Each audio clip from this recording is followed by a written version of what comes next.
আপনি কি কখনো ভেবেছেন যে আপনার সঠিক ডায়েট আপনার লিঙ্গের ওপর সঠিক প্রভাব ফেলতে পারে? আপনার উত্তেজনাকে সঠিক করতে পারে। আপনারও লিঙ্গে ইরেকশন আসতে পারে। হ্যালো এবং নমস্কার। আমি ডাক্তার হিমাংশু পরাশর আজ আপনাকে সঠিক ডায়েট সম্পর্কে বলব যাতে আপনার ইরেকশনের সমস্যা না হয় এবং আপনার লিঙ্গে সঠিকভাবে উত্তেজনা আসে। তাহলে চলুন ভিডিওটি শুরু করা যাক। প্রথম খাবার যা আপনাকে আপনার ডায়েটে অন্তর্ভুক্ত করতে হবে তা হলো এমন খাবার যা আপনার টেস্টোস্টেরন বাড়াতে পারে, এমন নয় যা আপনার টেস্টোস্টেরন কমিয়ে দেবে। তাহলে কোন খাবারগুলো আপনার টেস্টোস্টেরন বাড়াতে পারে? আপনি বাদাম খেতে পারেন, ডিম খান। আপনি হেলদি ফ্যাট নিতে পারেন কিন্তু যা আপনার টেস্টোস্টেরন কমিয়ে দেয় তা হলো জাঙ্ক ফুড, বাসি খাবার। তাই এই ধরনের জিনিস আপনার খাওয়া উচিত নয়। বাকি দ্বিতীয় পয়েন্ট হলো আপনাকে এমন জিনিস নিতে হবে যা আপনার রক্ত সঞ্চালন বাড়ায়। আপনি জুস খেতে পারেন, ডালিম খান, বিটরুট নিতে পারেন, পালং শাক নিতে পারেন, যা নাইট্রিক অক্সাইড বাড়াবে, আপনার রক্ত সঞ্চালন বাড়াবে। আপনাকে খেয়াল রাখতে হবে যে আপনাকে এমন জিনিস নেওয়া উচিত নয় যা রক্ত সঞ্চালন কমিয়ে দেয়, যেমন অতিরিক্ত তৈলাক্ত জিনিস যা আপনার ধমনীতে গিয়ে জমা হয়, আপনার রক্ত প্রবাহে বাধা সৃষ্টি করে। এই বিষয়টির দিকে আপনাকে অবশ্যই খেয়াল রাখতে হবে।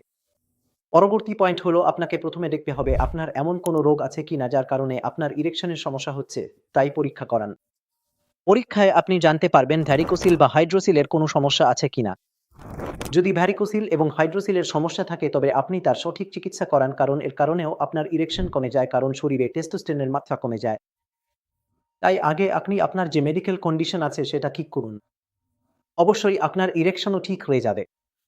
পরবর্তী পয়েন্ট হলো যদি আপনার হাইড্রোসিলের সমস্যা থাকে তবে আপনি এটিও ঠিক করান এবং হাইড্রোসিলে বেশি লবণ খাবেন না, কারণ হাইড্রোসিলে যদি আপনি বেশি লবণ খান তবে আপনার ফোলাভাব বাড়তে পারে, আপনার ইরেকশন কমে যেতে পারে। এর পাশাপাশি যদি আপনার ওজন বেশি হয়, আপনি বেশি মোটা হন বা আপনার শরীরে ফ্যাটের মাত্রা বেশি থাকে তবে বেশি ফ্যাট হওয়ার কারণে আপনার টেস্টোস্টেরন কমে যায় এবং তার কারণে আপনার ইরেকশনের সমস্যা বাড়তে পারে। তাই আপনি এমন জিনিস খান যাতে ফ্যাট কম থাকে এবং সাথে তা স্বাস্থ্যকর হয় এবং ডায়েটও ভালো থাকে আর আপনার হরমোন ব্যালেন্স থাকে।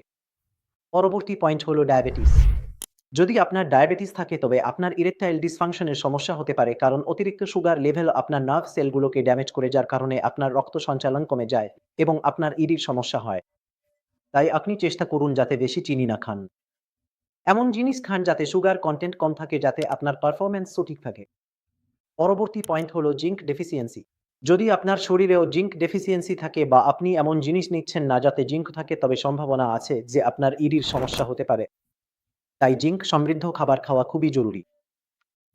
পরবর্তী পয়েন্ট হলো ভিটামিন ডি। আপনার ভিটামিন ডি পরীক্ষা করান। দেখুন আপনার ভিটামিন ডি স্বাভাবিক আছে কিনা। স্বাভাবিক থাকলে খুব ভালো কথা, কিন্তু কম থাকলে আপনাকে তা স্বাভাবিক করতে হবে। আপনি সাপ্লিমেন্ট নিতে পারেন। আপনি কিছুক্ষণ রোদে বসুন। সাথে ডিম, মাছ এইসব খাবার খান যাতে আপনার ভিটামিন ডি বাড়ে। এর পাশাপাশি আপনাকে আরও একটি জিনিসের খেয়াল রাখতে হবে। রোগীরা প্রায়ই এই ভুল করেন যে তারা জল খাওয়া কমিয়ে দেন। আপনাকে এই ভুল করলে চলবে না। নিজেকে হাইড্রেটেড রাখুন। বেশি করে জল পান করুন। কমপক্ষে ২ থেকে ৩ লিটার জল পান করা জরুরি যাতে আপনার ইরেকশনের সমস্যা না হয়। এর পাশাপাশি আপনাকে আপনার অন্ত্রের স্বাস্থ্যের দিকে নজর দিতে হবে, কারণ অন্ত্রের স্বাস্থ্যের সাথে হরমোনের সরাসরি যোগ আছে। যদি আপনার অন্ত্রের স্বাস্থ্য খারাপ হয়, তবে শরীরে হরমোনের ভারসাম্যহীনতা দেখা দেবে যার ফলে ইরেকশনের সমস্যা হতে পারে। তাই সঠিক ডায়েট মেনে আপনি আপনার অন্ত্রের স্বাস্থ্য ভালো রাখতে পারেন এবং হরমোনের ভারসাম্যহীনতাও হবে না। বাকি যদি আপনার কোনো সন্দেহ থাকে বা এখনও ইরেকশনের সমস্যা হয়, তবে নিচে দেওয়া নম্বরে কল করে আমার টিমের সাথে বিনামূল্যে পরামর্শ করতে পারেন। আজকের ভিডিওতে এই পর্যন্তই। ধন্যবাদ।